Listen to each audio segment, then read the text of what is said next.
Looks like Florentino Perez has done it after all. Kylian Mbappe has finally made up his mind about cutting ties with Paris Saint-Germain and will be joining Real Madrid this summer. This info is confirmed by Le Parisien and ESPN, which are highly reliable sources when it comes to news involving PSG and their stellar striker. So Kylian Mbappe is going to Real Madrid.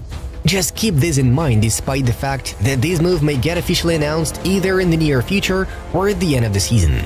The realization of what kind of transfer Florentino Perez has just pulled off should make everyone scared. The Real Madrid chairman is gathering a new powerful team capable of dominating football in the same way as did the generation of Ronaldo, Ramos, Benzema, Kroos, Modric and others led by Zidane. 3 Champions League in a row? Why wouldn't we do it again? Don Florentino seems to be saying to everyone. Today, the Inside Football channel will analyze how Real Madrid will once again leave all the other big clubs far behind. Let's get going!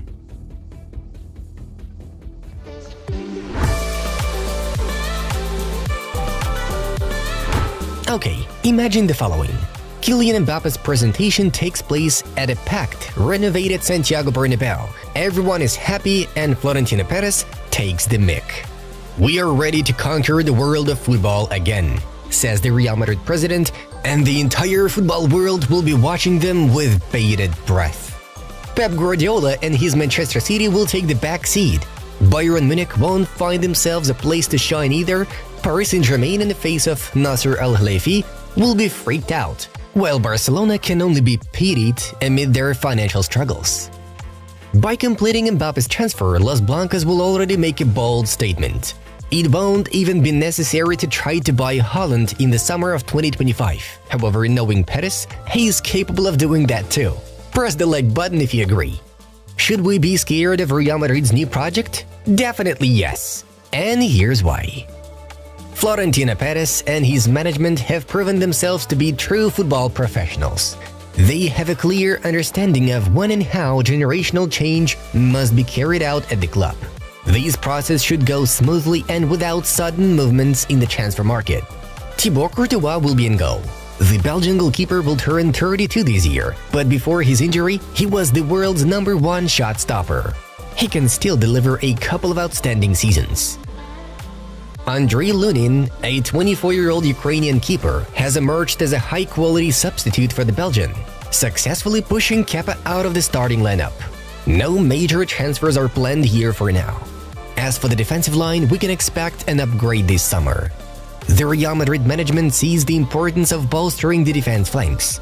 For example, experienced Dani Carvajal and Lucas Vázquez, who will probably provide a season or two at the elite level, but hardly more, must be replaced on the right. Therefore, the scouts of the Spanish club have already taken a closer look at the 20-year-old right-back Juan Luis Sanchez from Sevilla, and 19-year-old Vinicius Tobias also plays in Castilla. These guys are the future of Real Madrid's right-wing defense. The left flank also needs to be renewed. And luckily, Florentino is preparing another top transfer to make it happen ASAP. If everything goes according to plan, Alphonso Davies will be the one wearing the Whites jersey this summer. The 23-year-old dynamic Canadian should become the new Marcelo for Madrid and send Ferland Mendy to the transfer market. 24-year-old Fran Garcia or 22-year-old Miguel Gutierrez will serve as a great replacement options. The latter is known to be a sensational defender of Girona and Real Madrid Academy graduate. Moreover, upon selling him, the Merengues retained 50% ownership of the player, so don't underestimate this opportunity in the transfer market. What an improvement it would make for the left, Davies plus Miguel. Wow! There are no major changes coming to the center of the defense. Militao, Alaba and Rudiger will once again dominate this area. Among the transfer targets for the strengthening, we can name the new Varane, Lenny Yoro, an 18-year-old center-back from Lille, who is valued at 60 million euros, and 20-year-old Benfica center-back Antonio Silva, who is valued at more than 100 million euros. Here's our prediction. No sudden moves will be made at this point. Perez will not pay so much money for a defender. If they manage to somehow lower Yoro's price tag to 40 or 45 million euros, then the transfer will be a done deal. Moving on, the midfield area will face changes, but they won't be big yet. After the ongoing campaign, Luka Modric is expected to leave Madrid. The Croatian veteran, who will turn 39 in the summer, has to go, as they say. Fortunately, Toni Kroos is likely to stay for one more season, and in the summer of 2025 he may not only quit Madrid, but also hang up his boots at the age of 35. Aside from that, Real Madrid's midfield is set for years. Tchouaméni is 24 years old, Valverde is 25, Camavinga is 21, Jude Bellingham is 20, Brahim Diaz is 24, Arda Güler is 18, and Nico Paz is 19 years old. We predict the departure of Dani Ceballos, and perhaps Perez will surprise us with a new name in the midfield. But for the time being, this is not a priority for Ancelotti. And finally, the attacking line. There is a great selection of performers for many roles. Kylian Mbappe, 25 years old, Vinicius Jr., 23, Rodrigo, 23, not to mention the summer arrival of the 18-year-old Endrick, a Brazilian mega-talent. As one can see, we have a fairly young team, especially if we look at the midfield and up-front positions. With laser-accurate selection, these guys can actually dominate world football for years to come.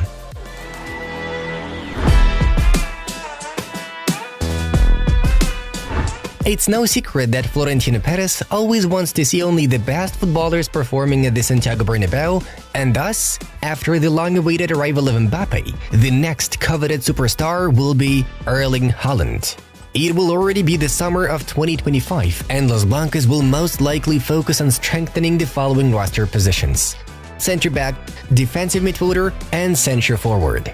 Perez will recruit Leny Yoro, one of the three of Bruno Guimaraes, Martin Zubimendi or João Neves to strengthen the defensive midfield, while Erling Haaland will become the perfect centre-forward to complete the dream team. Here's how Florentino Perez sees the whole picture. Courtois, Juan Luis Sanchez, Militao, Yoro, Davies, Valverde, Tchouaméni, one of the three Guimaraes, Zubimendi or Neves, Camavinga, Bellingham, Haaland, and Mbappe. Not bad, isn't it? At this point, Vinicius and Rodrigo may be out of the squad, as they may not accept their eventual downgrade. Nevertheless, Spanish Goliath's lineup looks absolutely unstoppable. Who will be able to challenge such a machine, you may ask? Only Manchester City. Only the citizens can face them on an equal footing. There are no other clubs of the same caliber in world football right now. Kylian Mbappe's switch to Real Madrid will launch a new era in world football. The #1 club will get a new top star who will surely outshine everyone. If the stars indeed align and this transfer occurs at the right time, with Carlo Ancelotti controlling the situation in the dressing room, this deal will turn out a real bomb. Madrid will strike fear in absolutely all opponents even before the starting whistle blows. At one time, only Pep Guardiola's Barcelona was that scary. Moreover, if Erling Haaland also joins the party later on, La Liga and the Champions League can be immediately handed over to the most dominant team in the whole world. Guys, what do you think? What kind of lineup will Florentino Perez eventually assemble, and how do you see Galacticos 3.0 at Real Madrid? Share your opinions in the comments down below. Leave a like to this video so that as many Real Madrid supporters as possible can check it out and subscribe to our channel.